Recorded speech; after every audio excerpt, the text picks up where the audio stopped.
Asambleísta Fernando Bustamante.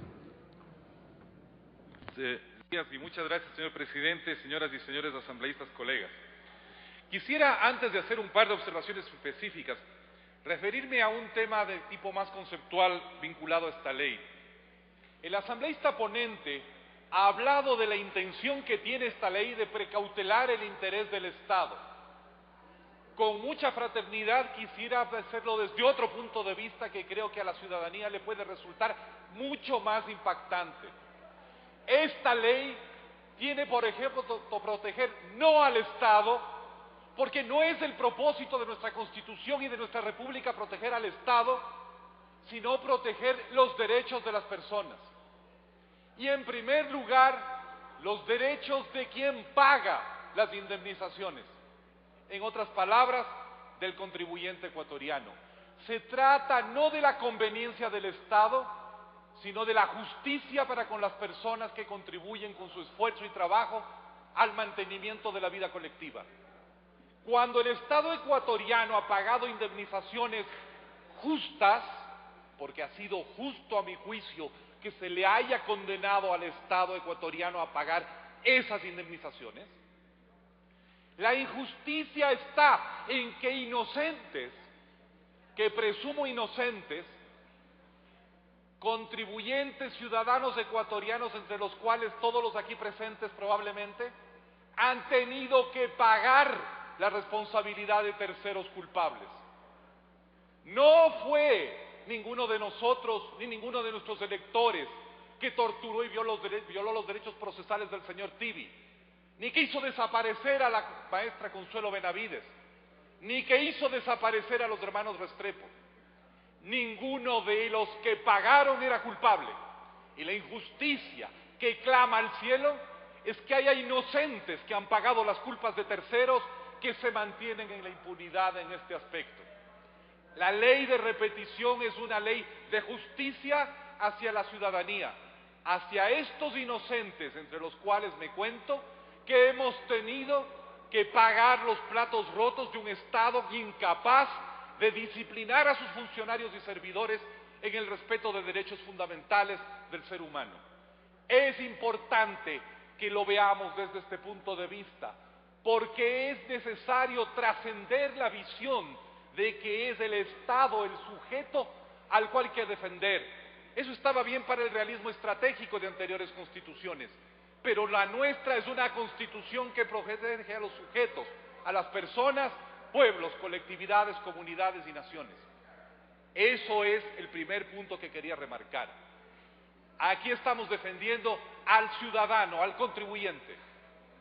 Segundo punto que quería señalar, me parece asombroso que se objete el hecho de que pongamos como condición que exista culpa o dolo, culpa grave o dolo, en la acción del servidor público al cual se le quiere repetir. Porque lo contrario sería decir también que tendrá que pagar una persona que es inocente. De nuevo, es el ensañamiento con la persona inocente. Porque muchas veces hay que reconocer que hay acciones en las cuales el servidor opera con la mejor de su intención, buena fe y con la información que está a su alcance. Doy un ejemplo.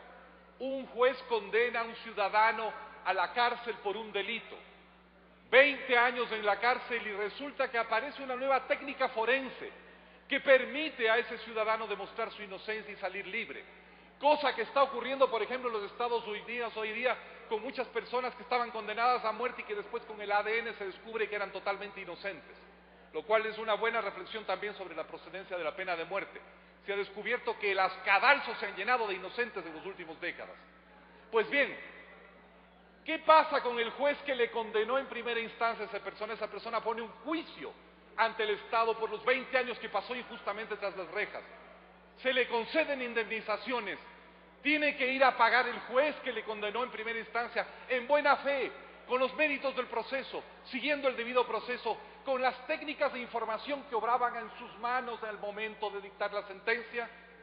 Si ese fuera el principio que quisiéramos aplicar, no habría funcionario que se atreviera a actuar, pero tampoco habría funcionario que se atreviera a no actuar, puesto que ninguno de nosotros conoce en el horizonte del tiempo todas las consecuencias posibles de nuestros actos.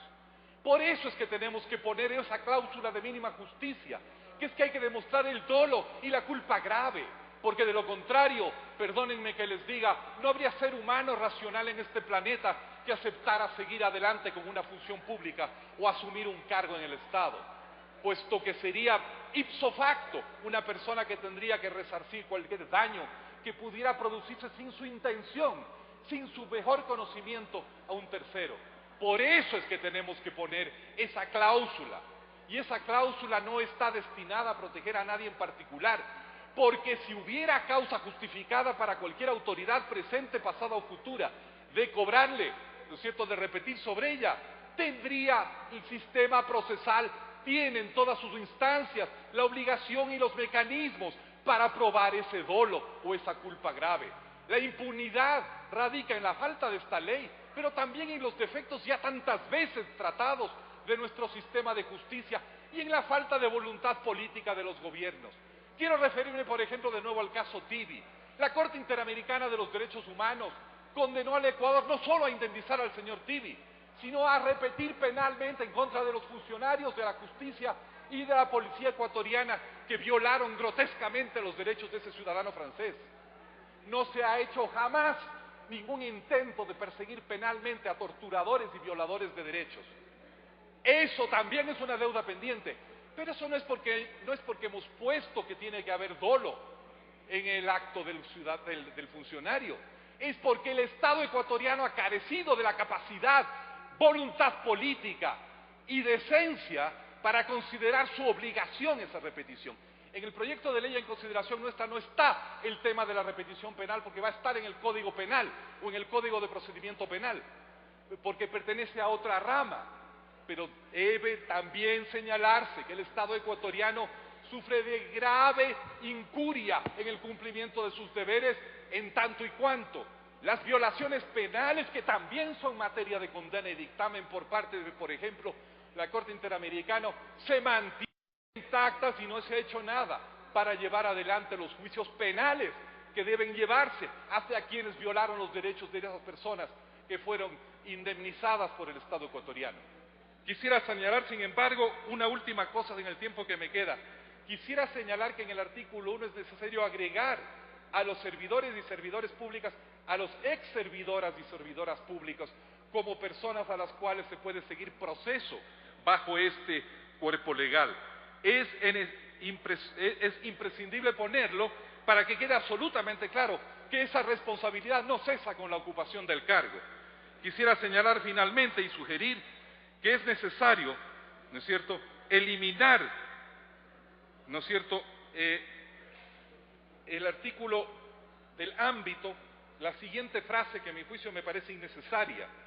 Dice: no se podrá ejercer acción de repetición en contra de las y los asambleístas y las legisladoras o legisladores por los votos o opiniones que emitan, ni por las decisiones o actos que sean o hayan sido producto de su ejercicio de sus funciones,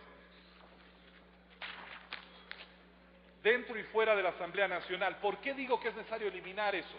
Porque es innecesario, porque el artículo 128 de la Constitución de la República, así como el artículo 111 de la Ley Orgánica de la Función Legislativa, ya garantizan a los y las asambleístas que no serán civil ni penalmente responsables por las opiniones que emitan ni por las decisiones o actos que realicen en el ejercicio de sus funciones. No pueden ser y no podría ser razonable, por ejemplo, que seamos coaccionados si resulta que de la aprobación de una ley determinada se deducen daños contra terceros. Podría ser el caso que algún funcionario público, por ejemplo, que sea objeto de una acción de repetición por el Estado y tenga que pagar indemnizaciones, nos repita a nosotros por el daño sufrido y haber aprobado esta ley. Le queda un minuto, asambleísta. Es, sin embargo, innecesario aquí ponerlo porque está en el artículo 111 de la Ley Orgánica de la Función Legislativa y en la propia Constitución de la República. Simplemente eso, tengo un par de observaciones más que les haré llegar por escrito. Muchas gracias. Gracias, señor presidente. Asambleísta